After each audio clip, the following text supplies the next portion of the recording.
Good morning, Kenya. This is Kenya News Alert. Welcome to our morning tea show. I am your host, Zulfa. Today is on the 2nd of April 2025. Nakaribisheni sana kwenye morning tea show.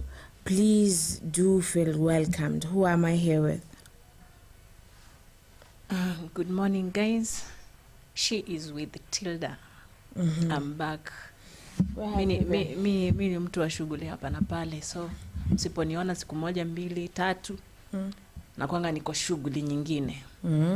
But thank you guys, we appreciate having you here and we love you so much. Tell a friend of a friend to join Kenya News Alert na tusonge mbele pamoja. Thank you. Okay, that is good. Sawa. So we're going to start doing kwenye taifa leo before we get to today's topic. Sawa. I want us to chambua magazeti alafu turegele. Before then, naweza omba sana mchukue hiyo namba yenye kwenye screen yako. Please do call it, SMS it, WhatsApp it, you know, everything that you choose to do. And if that is too much, you could also live chat pale kwenye comment. Mr. Ruto did speak up. Akasema vitu fulani, you know? So we're waiting for Gachagua to respond, but either way wako pale wanavuliana tu nguo. Si ndio? Aya, tafadhali na kwamba tuwe kwenye taifa leo.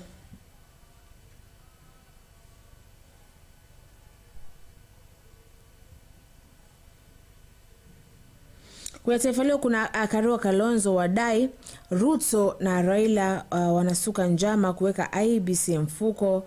Kuna Nyutu afichua uongo wa Ruto akimfananisha na Erode wa kulenga viongozi Mlima Kenya. Kuna malezi kwa wingi upunguza ujuzi wa lugha. Okay, tuanze na Karua na Kalonzo.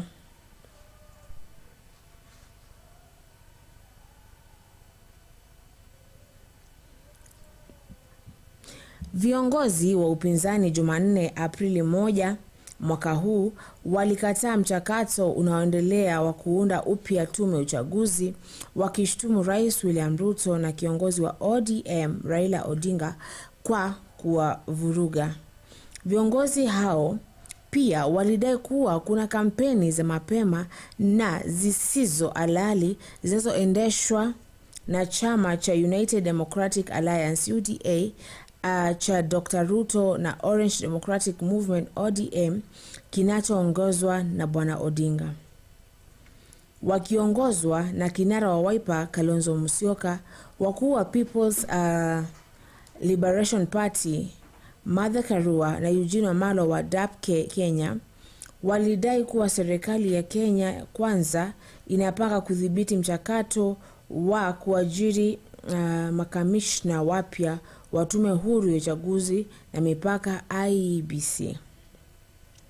Walisema kuwa mchakato wa uteuzi unavurugwa ili kuhakikisha kwamba ni watu waaminifu kwa Kenya Kwanza pekee watakoteuliwa na kwa nafasi hizo muhimu, jambo ambalo litatoa mwanya wa wizi wa kura katika uchaguzi mkuu wa mwaka wa 2027.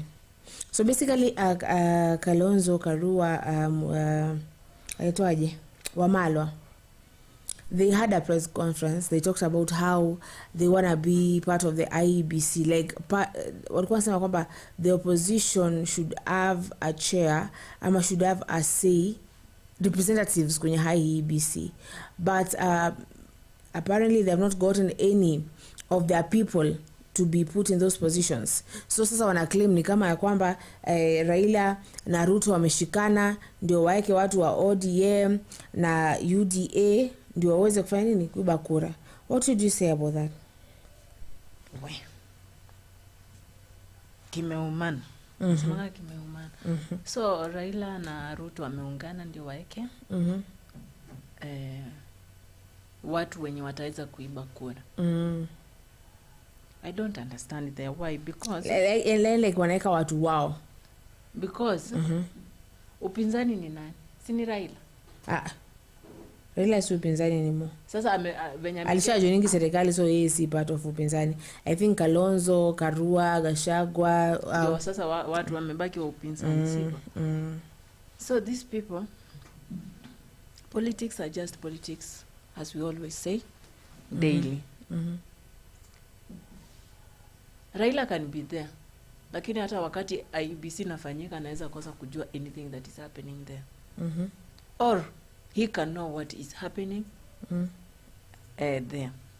But tukisema to the place or to the point of getting kuiba kura in 2027, let me tell you, Raila will not be there. But for me, what I can say, Ruto is trying much harder to go there and put someone mwenye akikoa anafuata exactly what he says. Because you know right now ni kama moto kwa moto. You bring your hot, I bring your hot, my hot. So tutachomana venye inafaa. But Ruto is, I think he wants to make sure that kwa IEBC anaweka mtu mwenye akimwambia fanya hivi, fanya hivi. Kazi inaenda vizuri, ndi at least aweze ku win in 2027.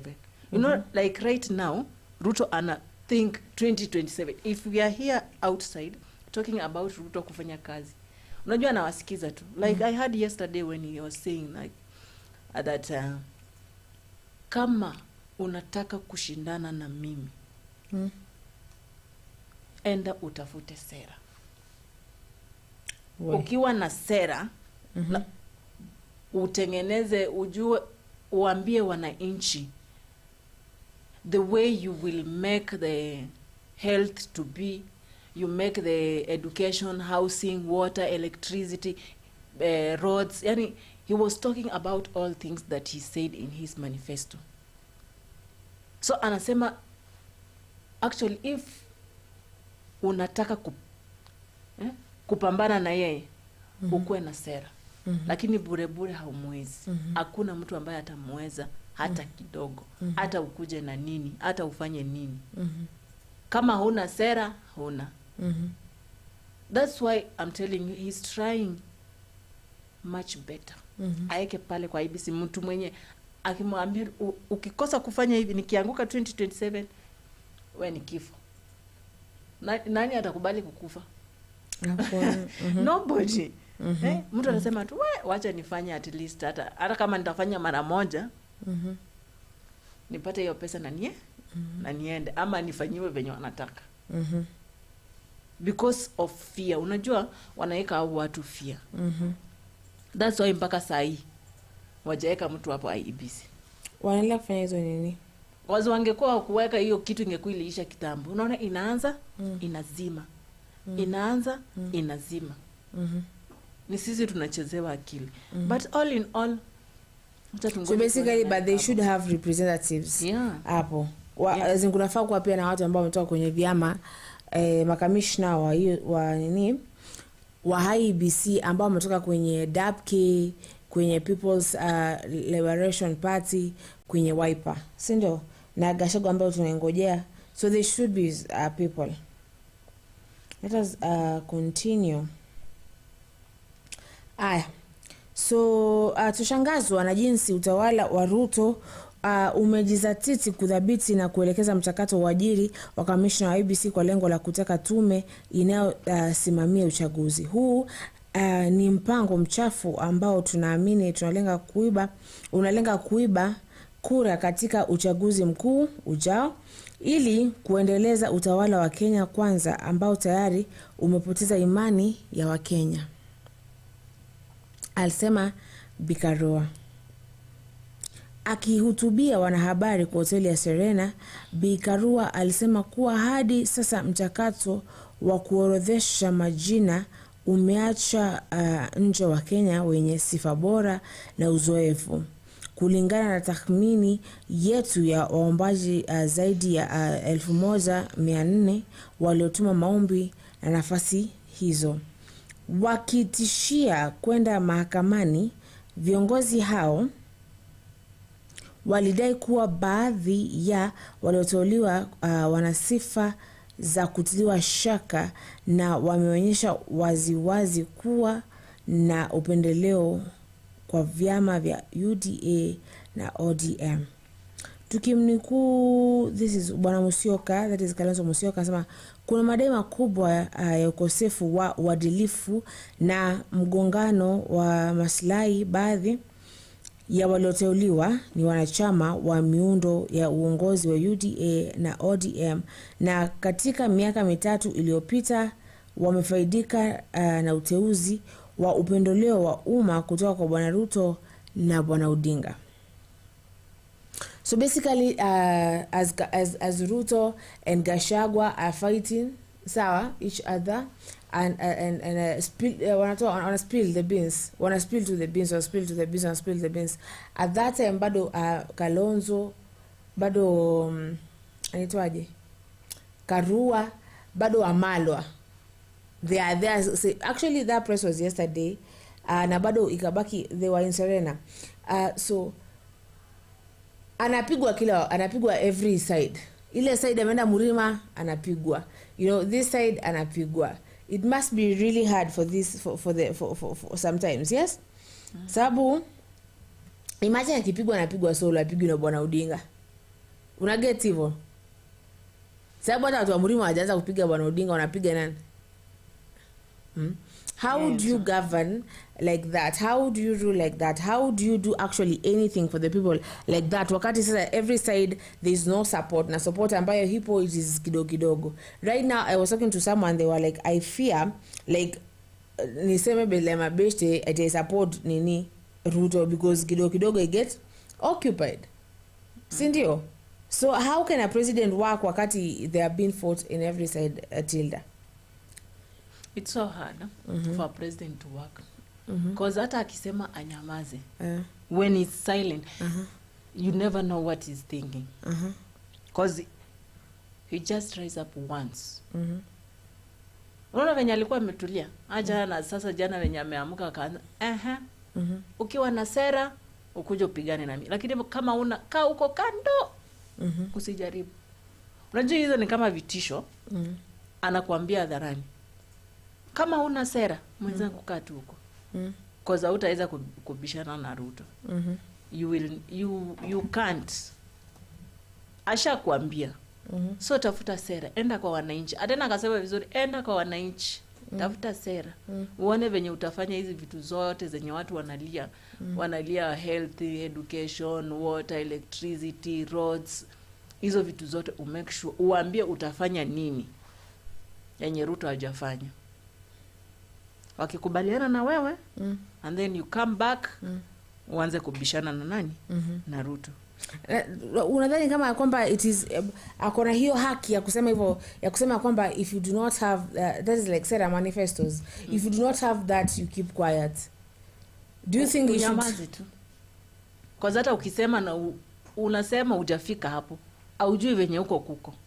But then sometimes I'm like, okay, fiti, because it is for Kenya. As we criticize, as much as we want to criticize the government and Ruto, how about now we start suggesting ways of solving these things?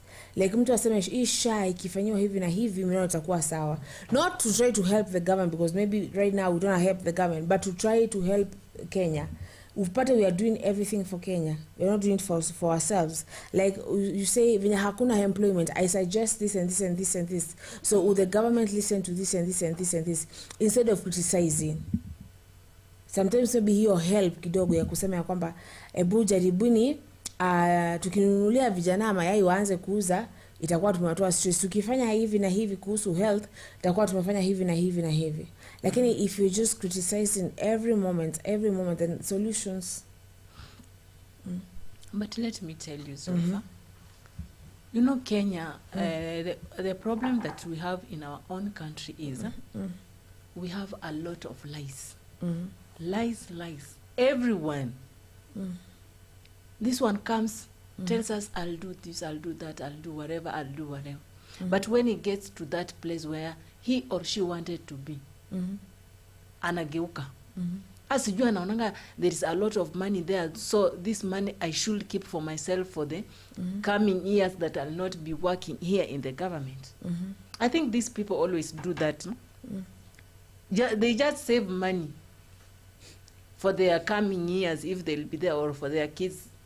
Watatumia. So basically they don't use their salaries. So wanakuja wanatudanganya sisi, tunaingia box, tunakubali, tunawapea kura, wanaenda. Wakishafika huko wanachanuka. Wanasema achana na tuna wale wajinga wenye wako kule. Wafanye nini? Au waendelee kuongoja. They come and just barabara, ukitaka kujua mtu ni muongo, atakuja kutengenezea barabara nusu.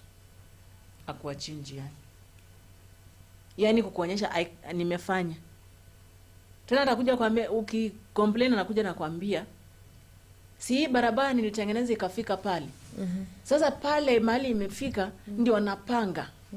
Nataka sasa hapo ifanye nini? Na iendelee sijui ifike wapi. Yaani kubuy time. Ana buy time ya kufanya vitu zake. Wewe utaona barabara imesimama, stima zimesimama. Yaani maji, you complain a lot, lakini ukienda kwake ama kwao, kazi inaendelea. Wanajenga, wanafanya nini, wameweka kwao makabros. Yaani mpaka unashanga, huko ni kwa kina fulani ama ni kwa nani ule mwenye nilikuwa naona. So you wonder. That's why we always say these people wanatumia pesa zetu kufanya vitu zao, maendeleo ya kwao, lakini si ya wananchi. So the manifestos that they give us is the manifesto that they go and do to their places, to their homes, to their people, and then they forget about the Kenyan people, or the wale watu walikupigia kura, wale wa kijiji, wale wa county yako, you forget, or your ward. Please people, don't forget that. Ukifanya manifesto kumbuka, if you go there, kale kashetenenga na kawanga huko kasikushike. Remember, hata situkue tu na that one who can remember, niliahidi watu wangu I'll do this and this. Alafu akuje tu, hata kama ni hiyo first term, akuja atengeneze stima zote, barabara, na afanye nini? Maji, vitu zikuwe sawa. Alafu aenda afanye venyani. Unajua, people will not complain. Basically, yesterday umesema tu exactly na Felix. Tu tunasema kwa county government, maybe you're the governor, you're given more than 400 billion. 400 billion. Hata ukienda useme hata nichukue mita 2 ama mita, let me say 10 million out of this. From 400 billion, okay, it might be much, but it is not like that much. Ni kama like kwa dhaone uchukue so. Una notice sisa basically so, let me say 10 bob ama 50 bob. Itakuwa like tuna notice but hatuja notice sana. But huyu mtu anataka haje achukue kama like I'm gonna say kwa hiyo 400 billion apende 10 million kwa county, hiyo nyingine aeke.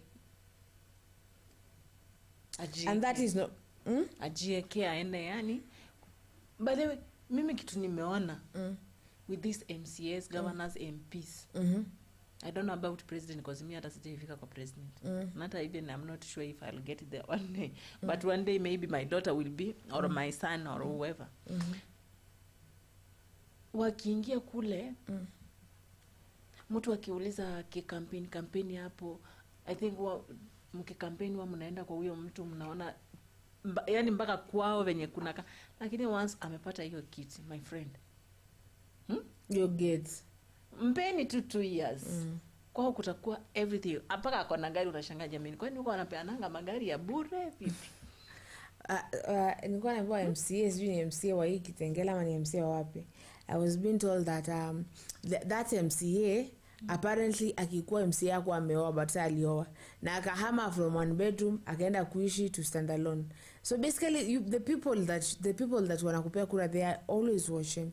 They are always watching. They wanna know. Sindio? What you are doing, are you working for the people or are you working for just yourself, you and your family? And even most of them, others, they don't even remember their families. Wanajiona tu wow. Hiyo ni laana mnapata. You have to work for the people. Don't just work for yourself or for your families only. Please. If we vote for you, we are the ones who vote for you, not only your family. You did not vote for yourself. We voted for you. So you have to come and work for us. We chose you to go and work for us. Kuliko sisi wote tukuje tufanye hiyo kazi, tunachagua ule mtu tunaona anaweza fanya hii kazi vizuri. And then wewe unaenda hapo unatubeba wana. Na sisi tumekupigia, tumeamka mapema jamani, mapema. Baridi, mtu unakapa, nakwambia kupiga kura my friend. Unakaa kwa line, umeamka 4, umeenda umefika pale. Utakaa hapo mpaka 4 jioni. Hata hujafikiwa.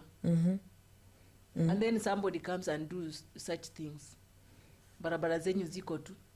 After this person alikwambia come through. Nitafanya watu mimi upenda tu hizo lies zao by the way.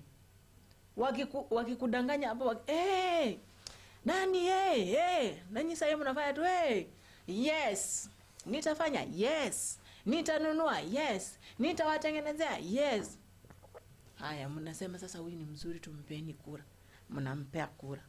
Akifika huko ile yes ilibadilika sasa ni no. Nitatengeneza uongo. Nimefanya uongo. Sasa you see inakuwa turned.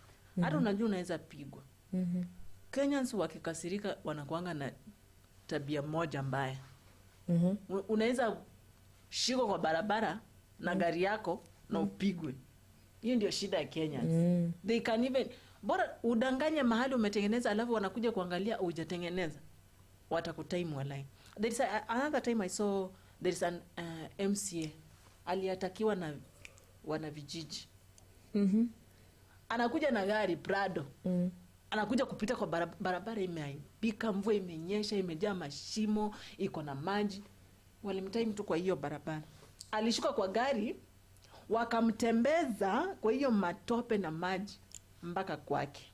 Hiyo gari walimwambia zima hapo. Tembea. Hao ni wana vijiji. Do you know what he did? Next day barabara ilikuwa inatengenezwa. But after ameshafunzwa. Alifunzwa adabu. And they were just young men. But it should not, as a leader, it should not get to that, because you know why your people elected you. You know these people wanted this and this and this. Yeah. Why would you make them wakue desperate mpaka wakuchukue wakufanyia hivyo? You said this is why I'm here. Tuende kwenye seneta wa kaunti ya Murang'a Ruto amemshutumu Rais William Ruto kwa kuwalenga viongozi wanaochipuka Mlima Kenya na kupania kuzima ndoto zao kisiasa. Huku akimlinganisha Rais Ruto na Mfalme Herode wa Biblia, alimshutumu vikali kwa kuwalenga viongozi wanaochipuka Mlima Kenya, akirejelea aliyekuwa naibu Rais Gachagua, mbunge Kiharu Ndindi Nyoro, Msenta John Methu Nyandarua, Kirungo Dhangwa Kiambu na wengineyo. What did you say about that? Ruto amewageuka wale watu wa Mlima, especially the young leaders huko. Sababu unajua anawafuta kazi na watoa. Why do you think that is? Is he trying to offend the Mlima region ama anafanya tu kazi yake anafanya? Ruto, he doesn't know sometimes what he's doing. When you know you are there is some even if it's a small thing that you've done that it made you or you made these people of Mlima get disappointed in you. Kama hata ulifanya tu kadogo. You know the time uli impeach Gachagua. Already tu uliwakosea. Si wajinga. Even that those who are saying Gachagua nyamaza on, but inside them wako na such pain Kenya wana feel. So Ruto kama aliona nimefanya hivi Gachagua, nisiende niguze hiyo kidonda tena, na angenda wabonge na wao. Imagine sasa hiyo wangekuwa sawa. Lakini sasa bado venye anaendelea anafuta tu, na ni watu tu wa Mlima tu, anafuta, anatoa, anaeka huyu, anatoa, anawa blackmail na huyu hapa. Tena huyu akicheza tu kidogo na unajua anatolewa. Anawaangalia hivi. Don't just face on one person. Acha tu kuchuna ile kidonda tu mahali pamoja. Angalia na hizi kona zingine. Unajua itakuwa fair. Hata watu wa Mlima watasema hata kama ufanye kazi yako president, let me tell you, utoe Mlima, utoe Nairobi, yani hizi county zote uko unatoa tu mtu kwa kiti, my friend, watu watasema hata kama tu ni mchezo unacheza. Imagine Kenyans wataona tu ni kitu fair. wataona wako sawa. President anafanya abagui. But as long as he's we're not going to say targeting per se, but as long as he's kind of mostly ruthlessly dealing with the people from Murima, sindio? So njama ya Ruto ni kwamba anataka kuua azma ya kila kiongozi anayechipuka Mlima Kenya, kila kiongozi anayeonyesha ishara ya kuwa kiongozi mlima kiongozi nchati aangamizwe. Alisema Seneta Nyutu akihutubia vyombo vya habari Jumanne Aprili 1 kwenye majengo ya bunge. Akasema ya kwamba Gachagua alipoonyesha kuwa ana ujasiri kumpiga Ruto alipoanza kutenga Mlima Kenya na kuangamiza hatima ya viongozi katika eneo libidi arushwe nje. So basically there are people who are saying that still Gachagua did whatever he had to do. Like he was standing for his people. He died for his people. Alifukuzwa sababu ya vitu fulani zilikuwa zinafanyika huko na Mrima ilikuwa imeanza kutangwa kidogo, so he died for his people. Would you say that? Of course ukiona vitu inaenda vibaya on at your home, your own home, will you just sit keep quiet because you are earning money? Because you want to be rich? You just yani watu wako hata wanauawa ukiwaangalia hivi. But you are just there seated, not complaining, not saying anything. It's not fair. Hata ikue ni nini, hata kwa amekukalia kwa kichwa amekufinyia chini, you will have to stand and speak for your people. You can't just sit there and watch your people suffer. You can't watch your even Esther in the Bible was told that. Yeah. Hata ufinyiwe mimi usema hata nifinyiwe sometimes nakaa tu kichwa ngumu. Wacha nifanye nione watadu. Kenya watafanya wafanye. Kwani Mungu ataniacha? Mungu atangoja tu ile siku yenye aliniandikia nitaenda niende. Only that. But for a human being there is nothing you can do for me. So Gachagua was right to fight for his people. Was right to fight for his place, for his home. Those are those people that Gachagua went on and say vote for Ruto. Ruto is a good man. This man will do this and this and this. And then you people, you followed because Gachagua said, you followed. Ndio Ruto akakuja akasema ndio mkampea sasa kura, mkadecide wacha mpe kura. But if it was not Gachagua, maybe even Ruto could not be there. Hata kama angekuwa, lakini ingekuwa with that much power of Murima. Unajua alipata a lot of powers from Murima. And they were supporting him because of Gachagua. Yeah. Hata if you wanasemanga ukitaka kujua ukweli, enda tu pole pole. Kalisha mtu ule kwanza, ule mtu mwenye unaonanga akiongea sana, enda mkalishe tu chini tu pole pole tu, with just peace. Ask him or her, wewe unaonaje hii mambo? Wewe ulikuwa tayari kupigia Ruto kula, ama uliona mtu wenyu ako hapo ukaona sasa wacha tu nipe Ruto hii kura kwa sababu mtu wetu ako pa? They'll tell you the truth. Mimi niliona bwana Gachagua ameenda pale. Sasa kama Gachagua ako hapo na tuangushe Ruto, si mtu wetu ataanguka. So we have to do what? Paka tufuate. Atakwambia. But apparently that kuna mtu ambaye alisema hivi that the Murima people do not follow their leaders. Their leaders follow them. It's the other way around. Like Gachagua alikuja akapata watu wanasema hivi na hivi na hivi na hivi na hivi, we're going to support Ruto, tumtafute David, ndo Gachagua akakuja. Seti wao tutafuta Gachagua, ndo Gachagua akakuwa. Kitu ambacho ni kizuri sana. Like when these leaders know that they are here to serve us. Murima, I think that's why he's going to politically lead, if that is how they work. If that is how they understand politics, politics, and if it's that's how they understand the constitution, their civil rights and all that. Tuasemaga Murima, but have we done what we have done? Have we gone to learn about our civil education? Have we done that? No. So like tutaendelea tu hivyo. Asa huyu amesema ya kwamba Nyutu amesema ya kwamba Ruto amekuja huko ni uongo, sababu amekuja amewalenga maseneta fulani wachanga, ma MCA fulani wachanga. Is this an attack on Ruto because he is a supporter of Gachagua? ama anajaribu kudefend mlima mzima? Gachagua lazima defend the whole mlima. Ni huyu nyutu sababu ameattack nani? Ameattack Ruto. Akasema kwamba ni muongo, anafanya na Herode, sijui nini. So King Herod, what did King Herod did? Let me try. I think King Herod ni ule mwenye alikuwa anatafuta kuua Jesus. Ani aliona who is this king who has come, who has been born, that is coming to lead this. Akaona hapa ni nanyang'anywa. So he was looking for the king, to kill the king who has been born. Huyo ndio King Herod. My friend, huyo naye ako too late. Too late. Ama ameona who has been born to be the king of our country. At this point I don't know. When I look at maybe seeing somewhere, so anaona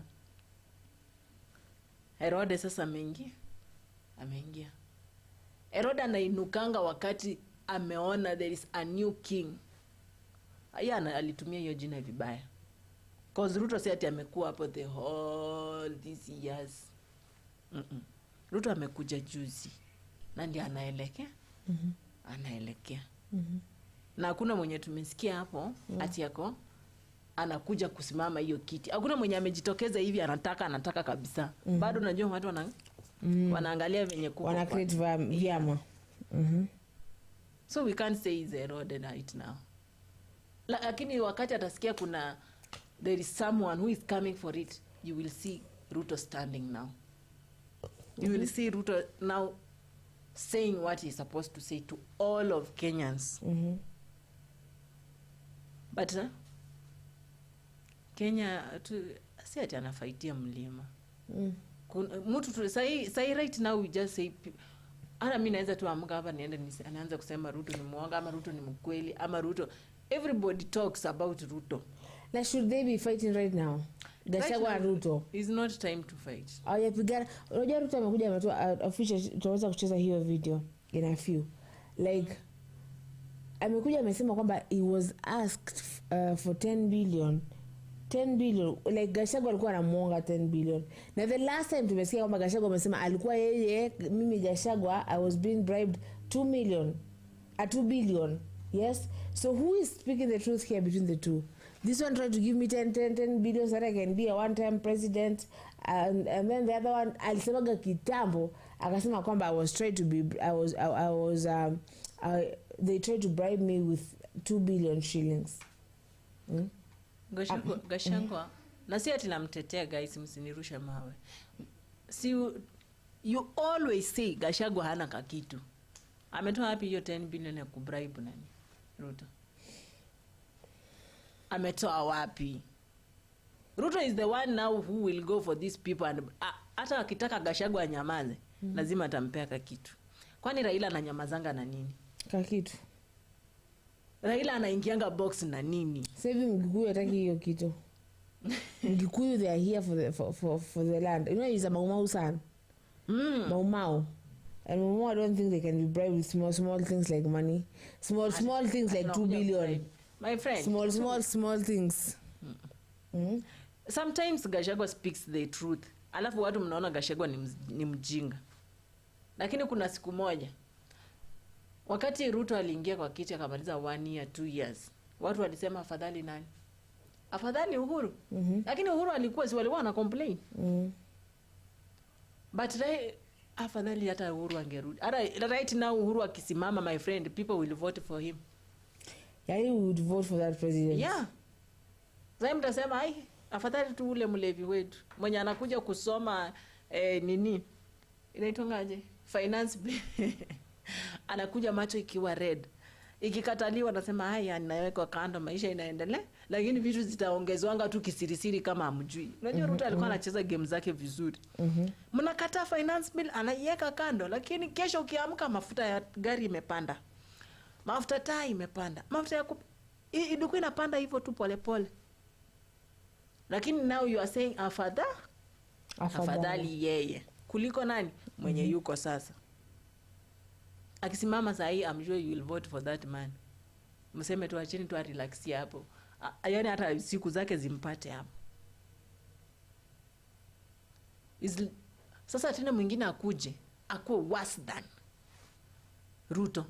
My friend, you will just go back to Ruto and say, "Ai, afadhali Ruto sasa. Huyu wewe. Huyu hata sijui nao mtaenda kumtoa huko kwa parliament." Ama mtaenda State House mtoe huko mweke nje. These people are just the same. No difference.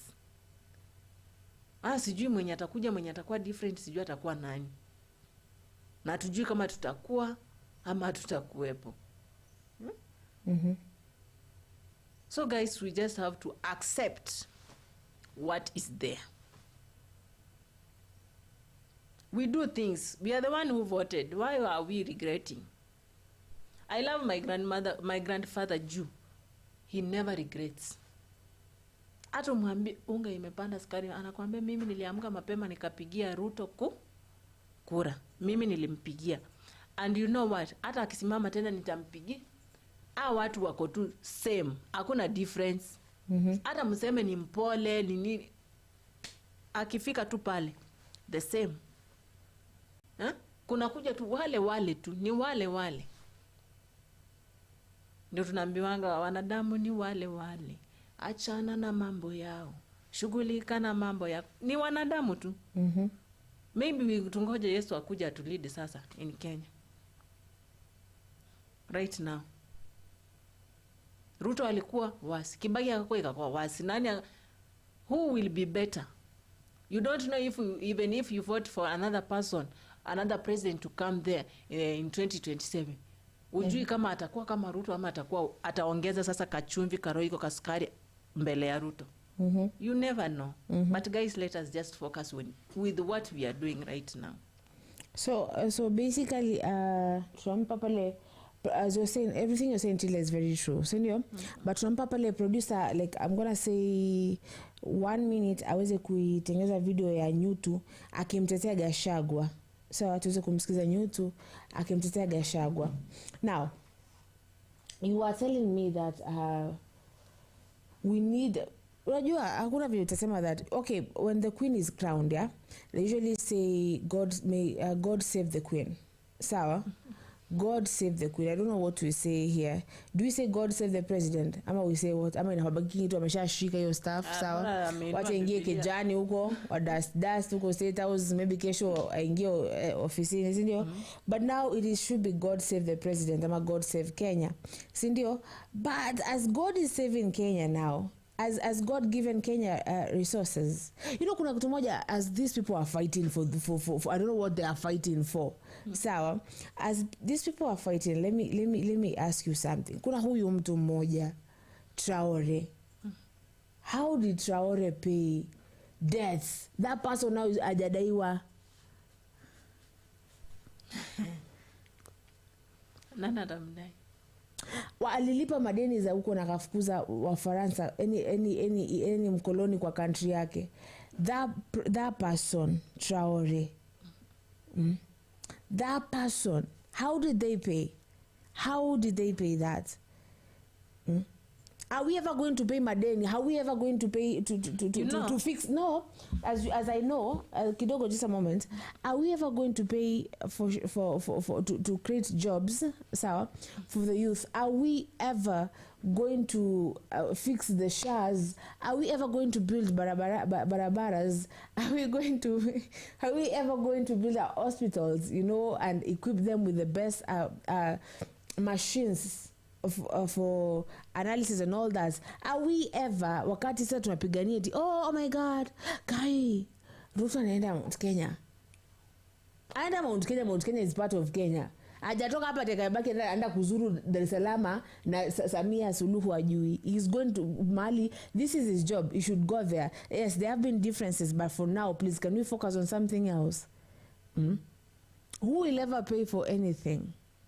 You know, the problem with our president is one. He said that anaongeza tax alipe madeni. All of a sudden anakuja anasema anaenda kukopa pesa. Unajua hiyo ni kuchanganya watu akili. anatuchanganya. Umeongeza tax ndio ulipe madeni. Kumbe unaongeza tax uende kuongeza deni. What are you doing? That's like just playing with our minds. Hii tax unaongeza, tukikubali kulipa, tunakubali kulipa zile madeni ziko huko nje. Like right now Ruto inafaa tuambie ni deni ngapi sasa tuko nazo huko nje. Tujue this is the money. You know, next time sasa tutakuja kubeba.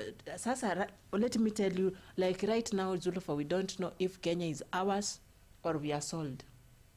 Because if we are buying ID cards right now, you are buying yourself in Kenya. Now is Kenya ours right now? Aki tukikaa hivi Ruto atatuuza, si ati nini? Ama you already sold? Tutashukania tu tuko ni China sasa tuko na because a lot of debts ziko from China. Sijui wapi, my friends. Are we gone as new watu?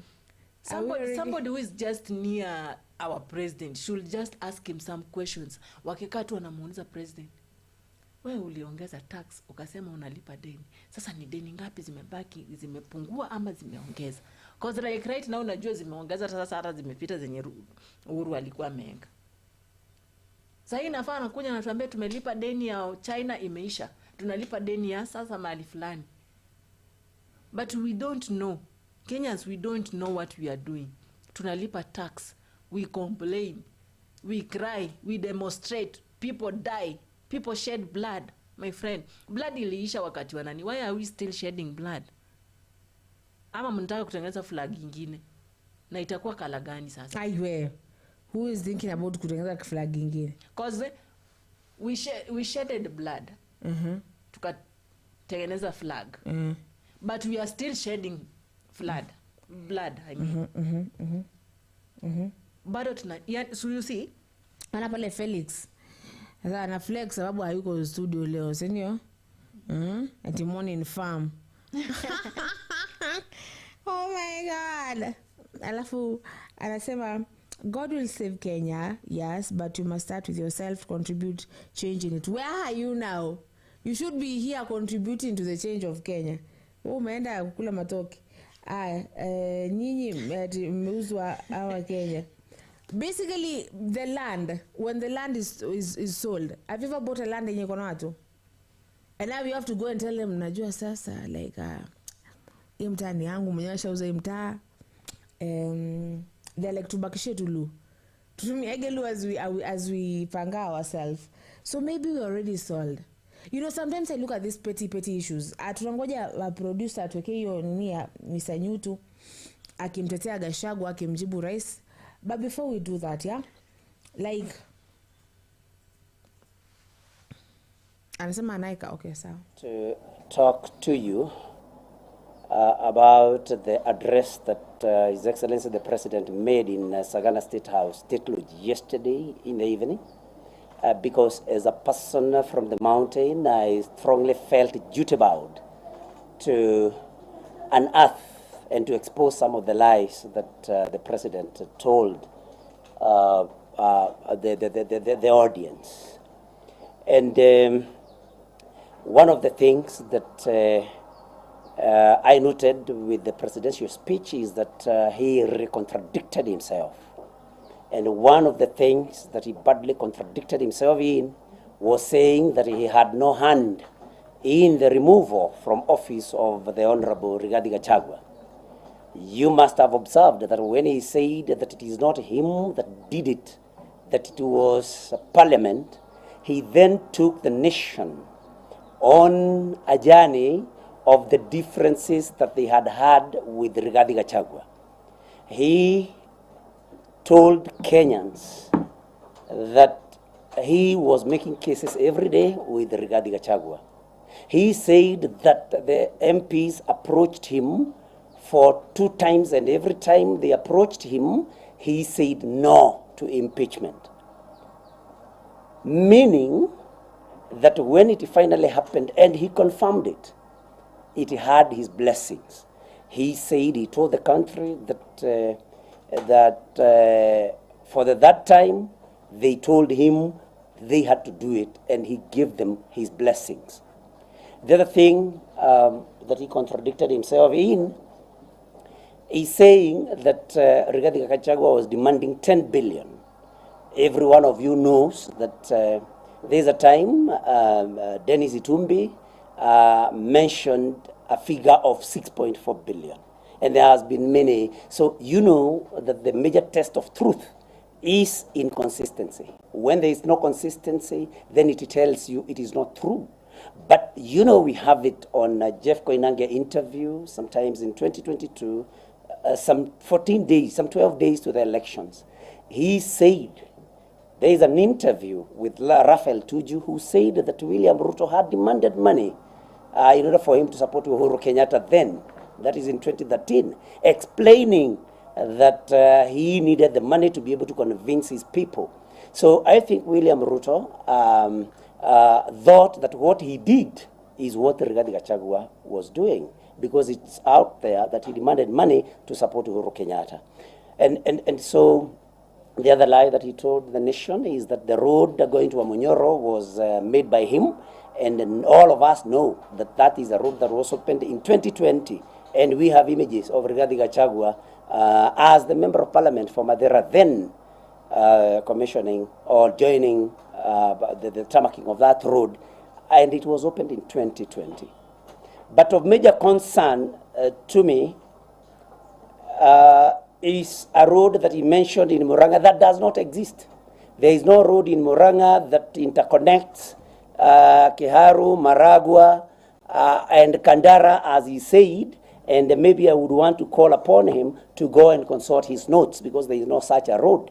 And I want to confirm to you that Mau Mau roads in Murang'a, nothing, not even an inch has been done. And I challenge the president to come to Murang'a, because he's coming there on Thursday, and show any road that has been done, Mau Mau roads in Murang'a. It was not true.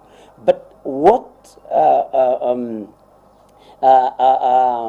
is concerning me, and the major reason why I thought I need to talk to you, is President Ruto's script that he wants to kill the ambitions of any leader emerging in a mountain. That any leader who shows signs of becoming somebody in leadership in Mount Kenya must be terminated, at least in leadership. And I say this because when Rigathi Gachagua showed that he had the capacity to challenge the president to, you know, in his scheme of alienating the mountain and, of course, killing the future of all the leaders, he had to be kicked out. All those that supported him and had shown, signs of being leaders tomorrow, talk of them, Moses Kuria, Mithika Linturi, and now Dende Nyoro, whom he decided to finish completely last evening. Because it is a contradiction unless there is a new definition of mentoring a leader. You cannot mentor by firing. Unless then we define English, we define this word completely afresh, that you are mentoring Dende Nyoro by firing him. You know, if you ask him, he'll tell you then that he is mentoring Rigathi Gachagua. That's why he fired him. And when I say he fired him, it is true. Gladys Bosch Sholei said, it is in public domain, that she was instructed by the president to kupeleka Gachagua nyumbani.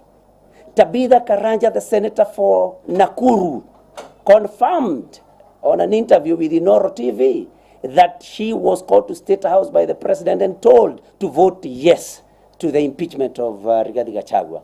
So we know, and all of you know, that anybody in Mount Kenya, and that lie that he told, is saying that when ODM came to government, then Mount Kenya had to give in to surrender some seats, as Rift Valley also surrendered his seats. I want to challenge William Ruto today.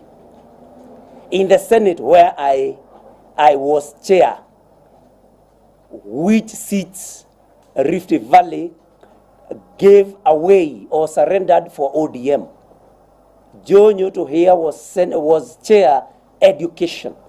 Karungo Dango was chair roads. Senator Medhu was chair, land. Senator Murango was chair, agriculture. Senator Seki was chair, trade. Let William Ruto tell us which senator in the Rift Valley surrendered their seats. Jackson Mandago was chair, health. He is still chair today, health. Hilary Sigei was chair, JLAC. He is still chair today, JLAC.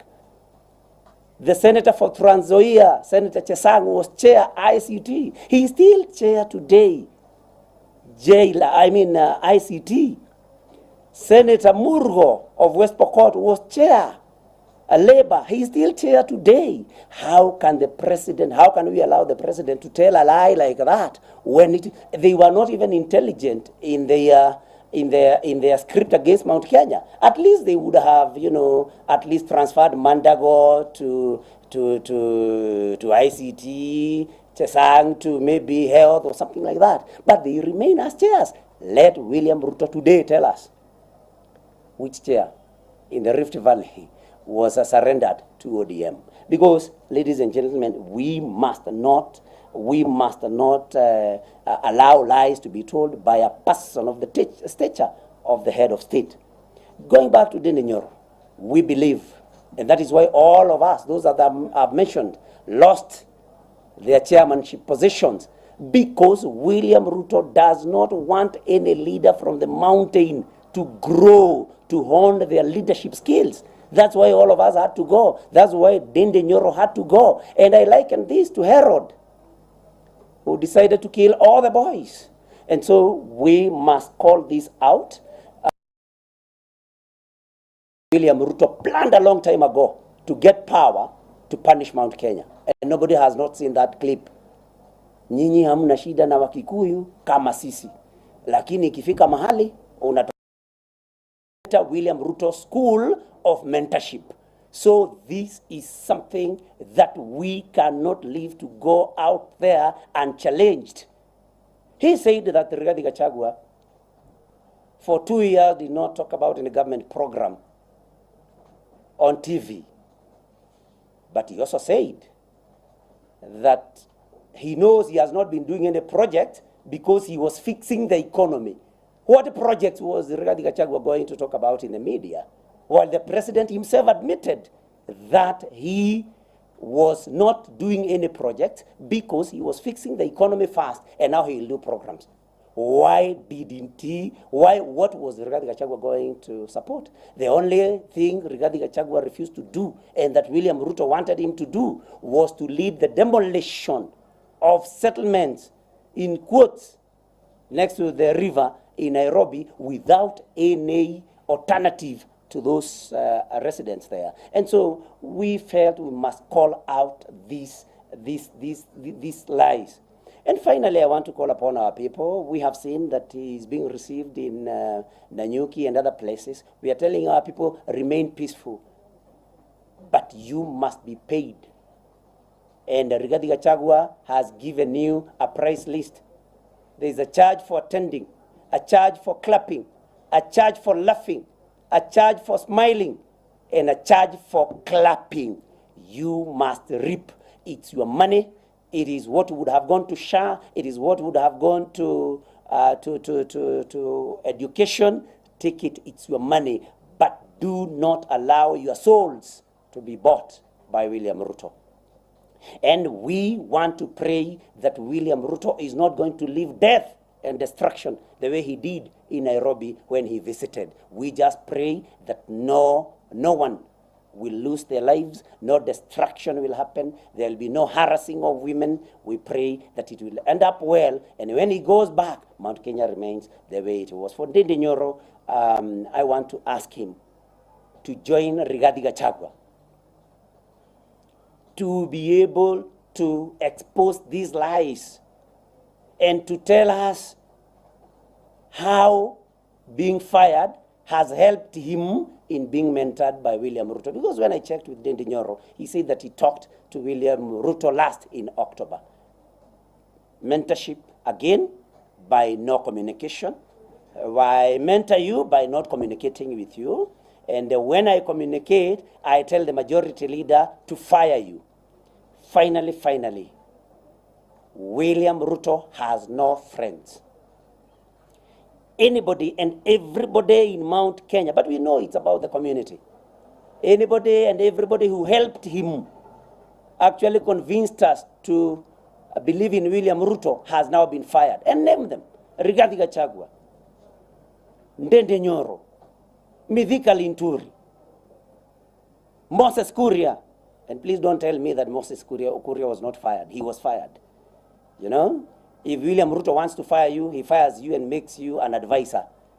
And nobody doesn't know that William Ruto is only advised by William Ruto and nobody else. Not even the intelligence advises William Ruto. And so when you are told they have been appointed, and Ipite Kisiangani, who was fighting the media all the time, he was fired, and again, of course, appointed an advisor who will never advise William Ruto. So we are saying, let William Ruto advise himself. Let his time come in 2027. Then people will vote. I want to call to people from the mountain. Let our young men and women register. We know there is voter registration, ID card registration, but please register as voters to General Kahariri. We tell him nobody is planning to remove William Ruto from office through any unorthodox means or through any coup. It is through the vote in 2027, and William Ruto will go home. Let me add it there, ladies and gentlemen. And maybe just to add, by the way, he said he's coming to Murang'a on Thursday, and he said he's coming to inspect the affordable housing project in a place called Mackenzie. He was there last year. You know, he's coming to inspect the project. He had inspected. And by the way, in his speech last evening, he did not say he has done anything. He said he will do anything. He has been doing that. So he will. We will wait to see whether this time around he will. And he also is going to commission some water project in Maragua constituency, a place called Kakoigo. He was there the same day, and I can confirm to you that is where he met Olusegun Obasanjo, because I was there, and Olusegun Obasanjo followed him there. He is going back there. William Ruto launches a road from one end. Next time, he goes to the other end of that road and launches the same, and will tell you, I have launched this road, we are launching this road from Nairobi to Thika to Murang'a. Next time, he will go to Murang'a, we are saying this road will come from Murang'a to Thika to Nairobi, the same road. Come on. I mean, Kenyans deserve better. Thank you very much. To enter William Ruto's School of Mentorship. So this is something that we cannot leave to go out there. More Radio 88.2. That Rigathi Gachagua.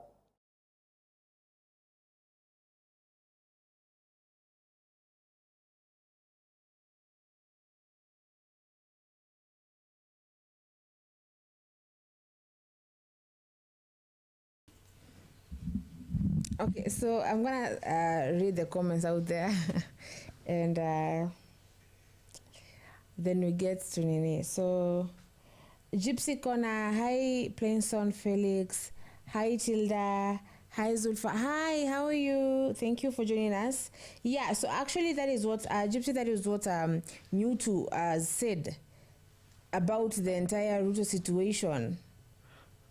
Hayo ni maneno ya Ruto. Tilda, you've listened.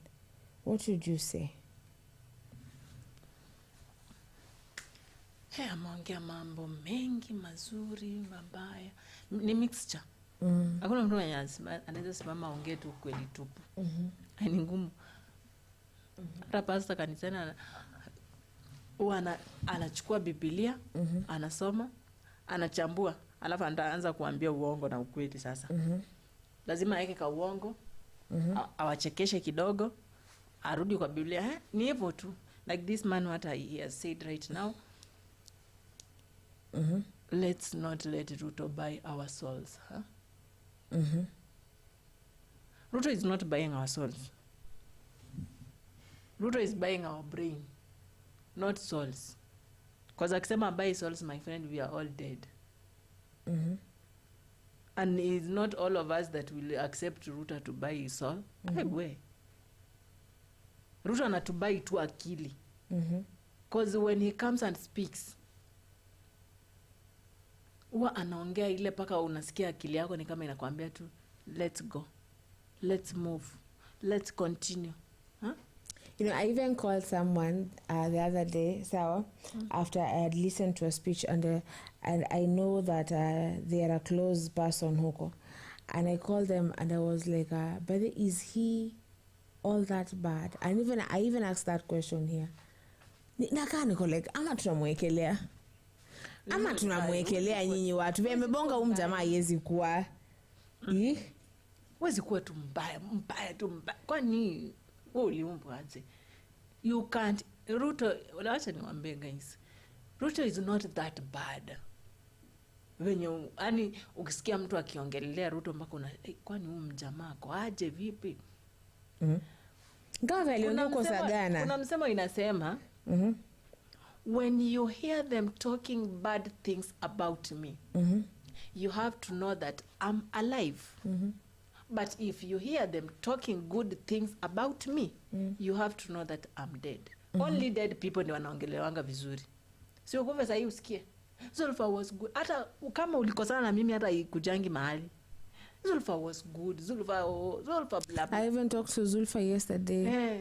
We even talked about ndio hata alikupigia simu hata ukushika. Ulisema sasa hiki kinanipigia simu tuongee nini? So everyone becomes good. You know that thing my grandmother used to tell you that thing. Sawa? If you want to see someone good, you go to the mortuary. But no one is good out here. So when you hear them talking bad things about me, you have to know that I am alive. When they are talking good things about me, I'm no longer there. So guys, Ruto is not that much bad. Ruto najua yeye ni pesa anatafuta. So nyinyi mkisema Ruto ni mbaya anajua Kenya anafanya. Atawafanyia ile kidogo yenye mtaona yenye ta blackmail watu wengine. Wale wa kuongea vizuri, wa kuongea vibaya, waongee. Usipoongelelewa, my friend, you are not a normal human being. Awe uko tu. Uko sanangi na watu. Hakuna mtu anakuongelea vibaya. Hakuna mwenye anakuongelea vizuri. Kwani wewe ni nani? We. Hata siku hizi unasikia wakasema ukianza kuongea maneno ya Mungu mtu anakuuliza maswali mpaka unashangaa, mtu anajua aliumbwa na nani? Even God himself. Mtu anaweza kuambia wewe wachana God hata hayuko hapa. Siku tutakufa ndio tutajua where is God. That is a human being. Au niambie sasa, who are you? But if someone asks that, I think they're just arrogant. I mean, the air that you breathe, and don't tell me scientific stuff, is breathing, whatever. Even scientists right now, they're admitting that there's another being somewhere that does things, because like the way things are, if it was a human being or the way they used to say that, alien projects and all that, if it was that, then the stars could have fallen, you know, and the ties of obviously human is to error. So if someone asks it, where is God? You've just been arrogant. People ask. People ask a lot. Because unaona mimi mtu akianza mambo ya God. Even if I was laughing, even if I was crying, mtu aanze tu siju God blah. Na nyama hata uwezi jua nilikuwa nacheka ama nilikuwa nalia. I always just get quiet. Hata uwezi jua ilikuwa mimi. I'll just give you my ears and my eyes. When you are done, hata utamaliza kama nimelala walai. Cause naonanga ni kama unanidisturb akili. Cause you are talking things that even you don't, yani naona ni kama umepagawa, haujielewi. Nyuma nasemanga God sijui ni my friend. Let me step pale kando just in case upigwe na radi.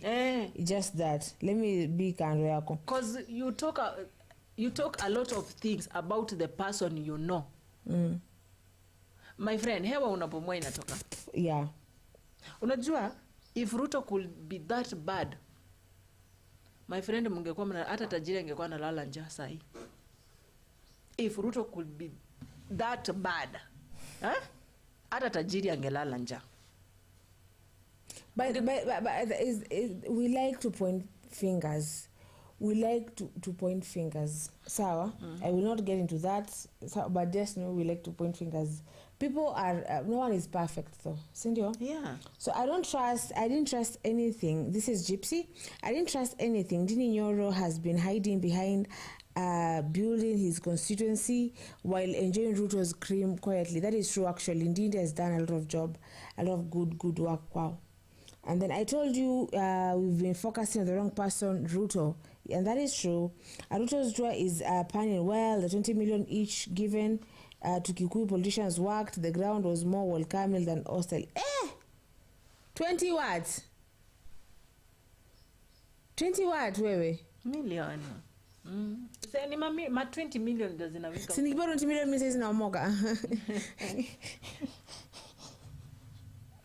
Amisa hiyo nikipewa hata Zulfa, I don't know if even you will see me in how many months. Please. Ukinipigia hata sipatikani. Let me tell you, I'm thinking of changing careers. Okay? Unaambiwa Tilda is kwanza ni mtu mwingine, she is very busy. She cannot receive your call right now. You will talk to her later. Later ni usiku, she's asleep. That's 20 million, my people. 20 million. I don't think I'll give you like 50k. You will be huko. Sindio? Hata mimi. Hey guys, this money, I don't know who made this money. Because it makes us mad. Really mad. Sasa nione kwa simu yangu 20 million. Zulfa nimetoka nje. Niende kwanza nipe mwili yangu. Unaambia boss naweza vunja kamera ninunue. I can buy another one. Sawa? Like today ushona ambao choko kichukuliwa na mtu mwingine. They are like naweza vunja ninunue nyingine. Like that now. So because you've just seen that money. Yes. So Gypsy said, I enjoyed the people dancing and clapping after the 5. Kuna wale wa 527 na kuna wale wa 20 million. It depends uko wapi. Yeah, it depends. It depends where you are. Nimekuja, nimeleta stima, mama wa kwesa unasikia. Hapo makofi. Hey. My friend. Mimi ningependa kuona ile siku Yesu anarudi. Nione kama atakuwa cheered hivyo ama watu watatoroka. Atakaa mkaa mdingo, so like sidhani kama. Ndio sasa ndio nakwambia. I would like to see that time. Will people run away or cheer the way they are cheering the president? Do you know, before even we get distracted, and I want to ask to play a clip of Ruto speaking, sawa? Because they are destroying each other there. Gachagua and Ruto are destroying each other there, you know. But if they don't do that now, how are we going to put unga in the tables? You know? So basically, people go to, I'm going to say cemeteries, people go to abandoned buildings or abandoned cities to search for paranormal activities, but no one has ever gone to a church to go search for an angel, and both are paranormal activities. We go to ufune makaburini tukaangalia kama tuna watu, but hakuna mtu ashesema tuende kwa kanisa tuone kama tutaona malaika. So people want to see that thing. Okay, bwana producer, touch the dial.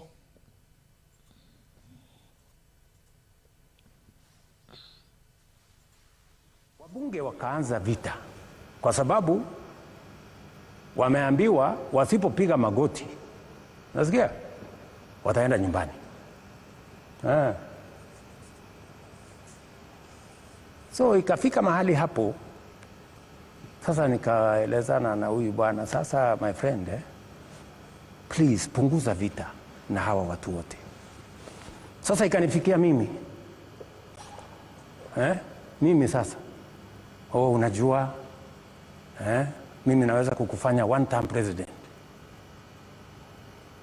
Usipofanya hii, nahitaji bilioni 10. Wewe unajua bilioni 10, bwana Waweru? Labda zilikuwa za nini rais? Bilioni 10 ndio niende niongee na watu ya mlimani, you know, ni kupangie siasa, sijui nifanye nini. Mimi nikaona hapa nikamwambia I will not do it. Wacha nimalize. So nikamwambia hii haiwezekani. Na kama ni kuwa one term ni sawa. Hakuna problem. Kama wewe ndio kuamua nani atakuwa one term, nani atakuwa sijui how many terms. Nilikuwa nafikiri ni wananchi wa Kenya na Mungu. Kama ni wewe, sasa amua vile unataka. Nasikia my friends. So wabunge wakaanza vita. And hata wabunge marafiki wa Rigathi watakuambia mara mbili niliita wabunge. Nikawaambia sikizeni. Hatukuchaguliwa kuja kupigana. Tulichaguliwa kuja kufanyia Wakenya kazi. Wachana na mambo ya impeachment. Mara ngapi? Mara mbili. Mara ya tatu nilikuwa nimeenda UN. Nikaitisha mkutano kwa sababu nilikuwa nimeona wameanza tena maneno ya impeachment. Nikaitisha mkutano, nikawaambia wabunge kujeni tufanye mkutano. Wabunge wakakataa kuja mkutano, wakasema wewe umetuzoea. Ulitukataza mara ya kwanza, ukatukataza mara ya pili, sasa utaamua. Either tutaendelea na tukuulizi, atuulizi kura yako. Kura yako haihitajiki bunge. Sisi tutafanya vile tunavyojua tutafanya. Hiyo ingine wachana na sisi. They never came for the meeting. My friends, I tried. In fact, kama ni kuokoa, nilimsaidia wakati wa bunge, wa ile bunge ya mbeleni. Wakati walimkataa, mimi ndio nilimkubali. Wakati wamejaribu kumfanya impeachment ya kwanza, mimi ndio nimezuia. Impeachment ya pili, mimi ndio nimezuia. Sasa mimi nataka niwaulize nyinyi. Kwani Wakenya walinichagua mimi niende nifanyie kazi mtu mmoja ama nifanye kazi ya Wakenya wote? Mheshimiwa Rais. So, I mean, tafadhali mambo ya hiyo tufunge hiyo chapter. Wacha swali moja tu labda, sababu ulikuwa naibu wa rais. Kwa sababu wacha niwaambie. Kenya hii tuko na mambo ya viongozi. Lakini tuko na mambo ya wananchi. Mambo ya viongozi wananchi wataamua. Hakuna haja ya mimi kubishana na Rigathi ama wabunge wengine kwa sababu mambo yetu sisi wote itaamuliwa na si itaamuliwa na wananchi. So sisi wote tujipange. You know, ile imefanyika unfortunately. Lakini sasa nyinyi kama wananchi wa Kenya ndio baadaye wataamua huyu William Ruto tulimpatia kazi. Amefanya, hajafanya. Kama amefanya, watajua vile ya kufanya. Kama hajafanya, they know what to do. Mambo ni rahisi hivyo, lakini tuzishinde tukipishana mambo ya viongozi. Kama tunaongea mambo ya viongozi miaka nenda miaka rudi, this press conference, that press conference, maneno ya wananchi tutaongea lini? Wakenya wenyewe mimi nimekuja Mount Kenya kuongea mambo ya wananchi. Mambo ya viongozi wananchi watatuamua. Mheshimiwa, hata hivyo labda kuna maswali ambayo tunaweza kuwa nayo ambayo itasaidia pia kuweka uwazi mambo yalivyofanyika, na utaniruhusu kwamba nirejelee lile jambo ambalo umesema vile ambavyo mambo yalienda pale Karen wakati ambapo ulikuwa wakati ambapo Rigathi tumeshapita my brother. Mheshimiwa Rais, naomba tu nikuulize. Tuko na masaa dakika moja tu na hatuwezi kushinda tukiongea mambo ya viongozi. Naomba tu Mheshimiwa, tafadhali tuongee mambo ya raia. Watu wa mlima wanangoja kujua huyu mtu tulimuajiri tukampatia kazi, barabara amefikisha wapi, sitima amefikisha wapi, mambo ya vijana na ajira amefikisha wapi. Lakini pia na hiyo ndio inahusu wananchi mamilioni. Mheshimiwa, pia wanataka kujua kaigwa dhire atia uliendaje? Si nimewaeleza. Sasa nimewaeleza imetosha. Lakini wacha turejelee hizo. Wacha Kogi. Naomba Kogi. Mheshimiwa Joki, naomba Kogi alafu. Okay. Kogi. Your Excellency, my name is Kogi. Kogi from Sema kutoka kwa kona. Now, I'm that son who want to brief dad after busy day from work. Sorry, I didn't hear you. I'm giving an example. I'm that son who want to brief the dad after a long day of working. Correct. I want to give you and to draw a picture why the people from the region are very hostile and anger. They have a lot of anger. One is the issue of the minimum guarantee return in milk, in coffee and tea. Very good. During your manifesto, that was the key. And I remember when we were doing the economical chapter from each county to county. The other issue is that they fail there is hand of William Ruto in sidelining the people from the Mount Kenya. And I just want to highlight a few examples of them. They say there was hand in William Ruto to impeach the Deputy President Gachagua. There was hand in committee reorganization, and that is why Dede Nyoro is no longer the chairman of the budget. There was hand of William Ruto, when that is why the former incompetence, as you said, CS Muturi, is not serving as the CS. Then there is this issue about the economic chapters that you held in Kiambu.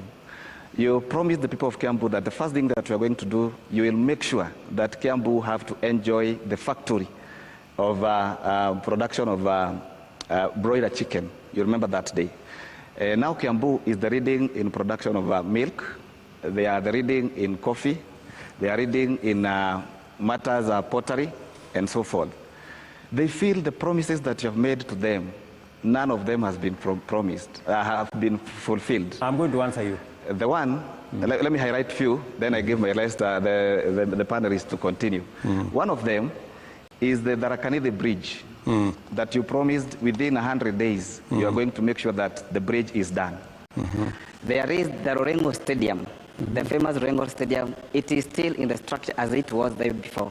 There is this Mau Mau Road. Apart from some few constituencies, the others, they remain stored projects. They are asking, the project that Uhuru left through when he was the president, they are still there. They claim you are coming to relaunch again. The same project, the same you did last time. So they are here wondering, what is this president want to bring us back? That is why I have diverted from the real issue of impeachment so that we can discuss the policy. They also feel that even the broad-based... Sasa ukiuliza mingi, sasa nitajibu gani? So siulize kidogo, nijibu alafu ulize ingine. Nimalizie na hii moja. The issue about the broad-based government. Yes. They feel even the deputy president that we have, Kithure Kindiki, is on the road because those people who have joined the government, they are claiming everything in the government, starting from the position from the committee. All the people who are associated with a deputy president, they no longer serve in any of the committee. So they even feel that the deputy president is sitting on bonus. Akojia ya kuenda. Maybe if you can answer that, I'll come there after the discussion. Sasa umesema mingi, sasa sijui nitakujibu gani.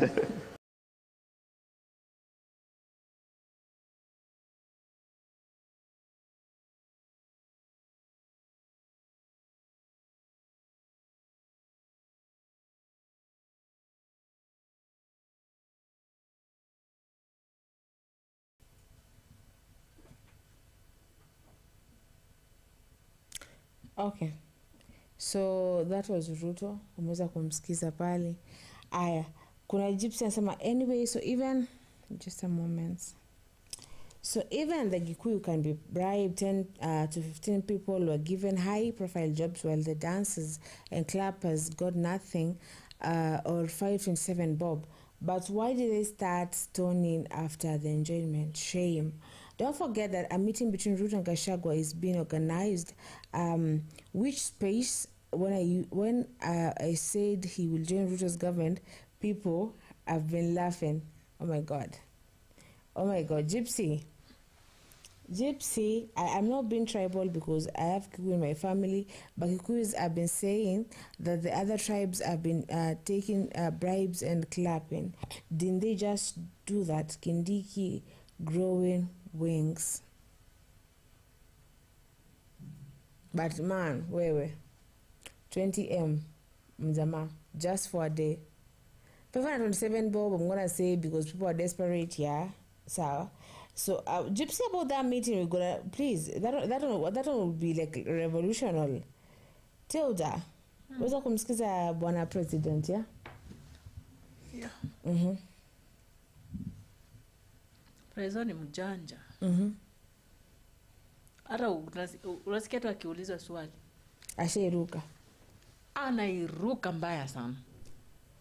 Ngoja wacha ataki. If I may ask, mbona ataki kuulizwa about the leaders? Because he has come for the people apparently. But he's not doing for the people. Sasa wako huko wanapigana wanarushiana maneno. And then you see he's talking about the Murima people a lot. sijui wanangoja kujua. You know, right now, watu wa mlima, si ati wanangoja kujua. Wanangoja 2027. They see what they'll do. Sasa wana haja ya kujua sijui sitima, barabara nini. Juu hizo vitu tumeambiwa since. Mpaka right now we are being told bado tunaambiwa barabara, sitima, maji, ni whatever. If you know, President, if you know you've done those all things that are okay, why are people complaining? Why are people shouting out your name? Why are people mocking you? Why are people saying you have so much lies? Sahi hata ukienda kwa mahali unapigiwa kelele. But somebody said that you pay those people to go and do such things. Wasemange tu yes. Akunanga yes pale na kwanga no yes ya ukora. Ataki kuulizwa maswali about leaders, and he is the one to answer questions about leaders, not wananchi. Anataka nani ajibu hizo maswali za leaders? Ni nani anataka ajibu hizo? Because kama anasema yeye amekuja wananchi, but wananchi we can't see what is helping us right now. And we said like right now we don't want to hear about the what you do what you want to do right now as we wait for 2027 to come, as we arrange or plan whom will we give the votes. Nani tutaraukia? Nilisema everybody now you should just mind your own business. Kama unauzanga mboga, mind na mboga zako. Kama unasimamanga kwa barabara ukihesabu magari, continue with your business. But then, on that point ya kuhesabu magari, you know those people that we already found them kila asubuhi wanahesabu magari ama? Inafaa niende nitauliza Mr. Olodo. Actually, we should ask. Those people every day in the morning. A group of people. And there are so many men. Watu wako na familia wamesimama kwa stage. Sijui unaonanga tu wakipoint. Ile we Peter. Sasa I don't know. Are they counting cars or what are they? Na unajua askari wako hapo wa traffic. Kando yao. So but I'll ask, kuna jamaa wa bodaboda wananibeba asubuhi. So nitamuuliza watu huwa wanafanya nini hapo stage? Cause hawapandi gari, hawashuki gari, hawasimamishi gari. Lakini unaona tu wanakipoint sijui. And there are men, old men, when you wako sasa I don't know. Are they being paid what they are doing there? I don't understand. But if they are getting paid is good, because at this point we want any other nikijua wanalipa. Yeah. So Kindiki, Kindiki, this is Gypsy. Kindiki should enjoy while class is the next to go.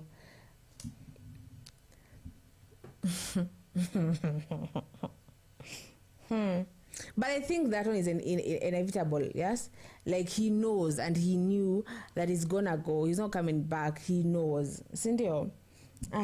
So now, before we wrap up, do you have anything to say, to tell to these wonderful people of Kenya?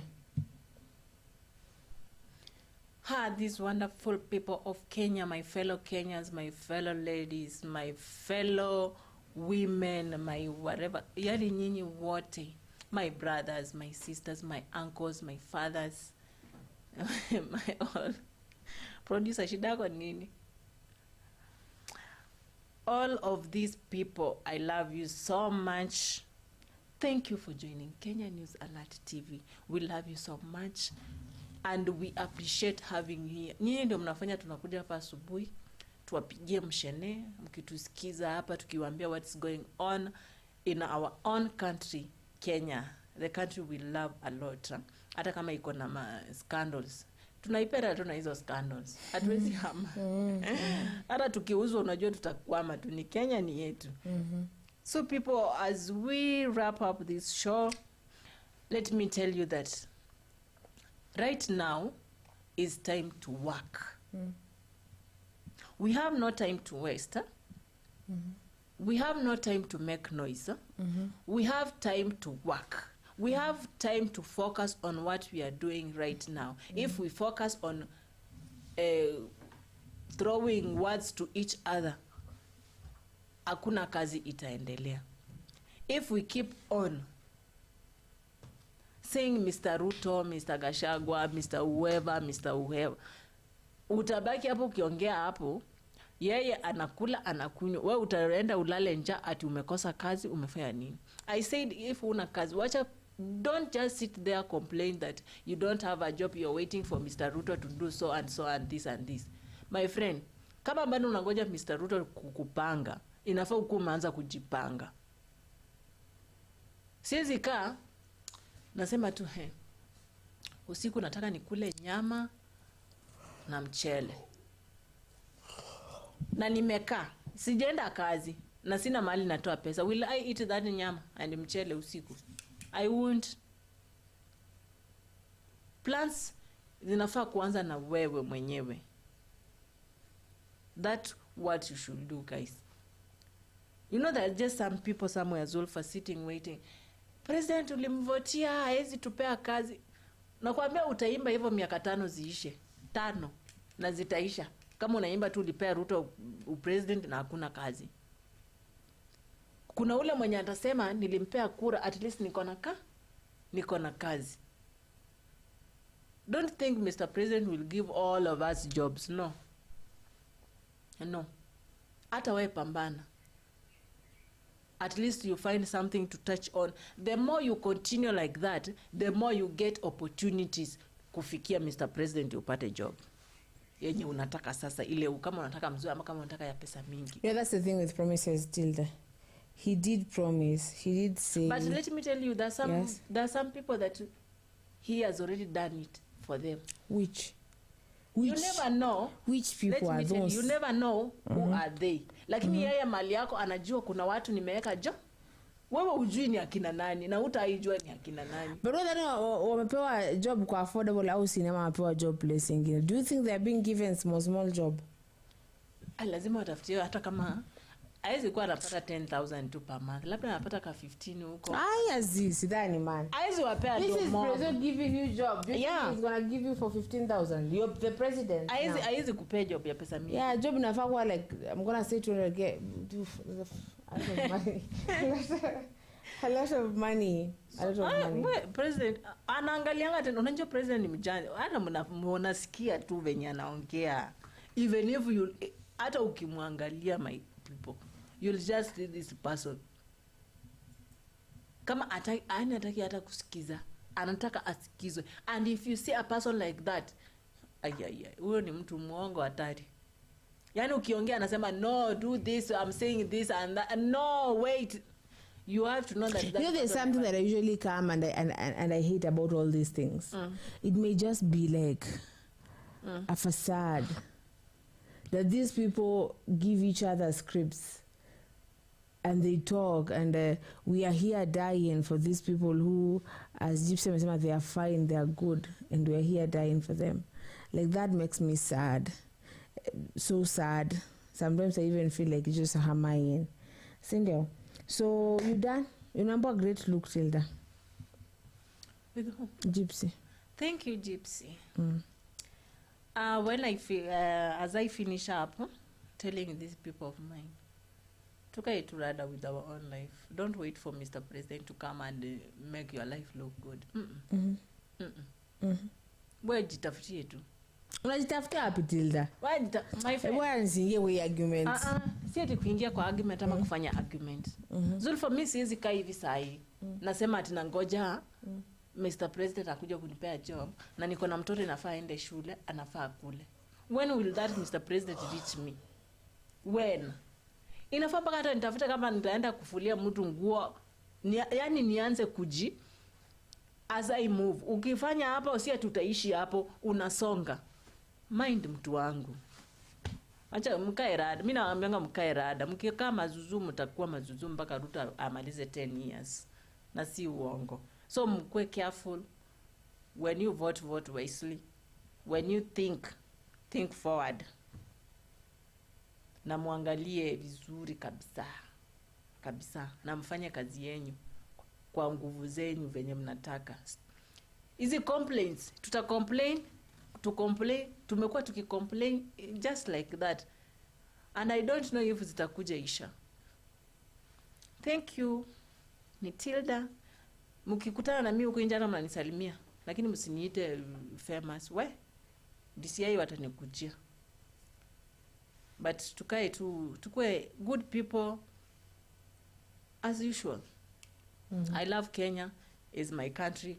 I was born in Kenya, but mi ni half caste from 7 na msinipige mawe. Umejikubali at last. Half caste from 7. So thank you very much, guys. I love you so much. Let's meet again and again and again. But tell a friend of a friend to join Kenya News Alert and watch, like, subscribe. Asanteni sana. Mnakaribishwa nyote kila siku hapa. Thank you. Kaa kitako. Remember when you used to do poems? Yeah. Back in, you used to say what? Yeah. Darasa la magharibi. Ni nani? Hapa. Tunafanya. Tayari kuwakariria shahidi lenye mada. Gachagua na Ruto. Gachagua na Ruto mwapingana kuhusu maendeleo na kutolewa kwa viongozi.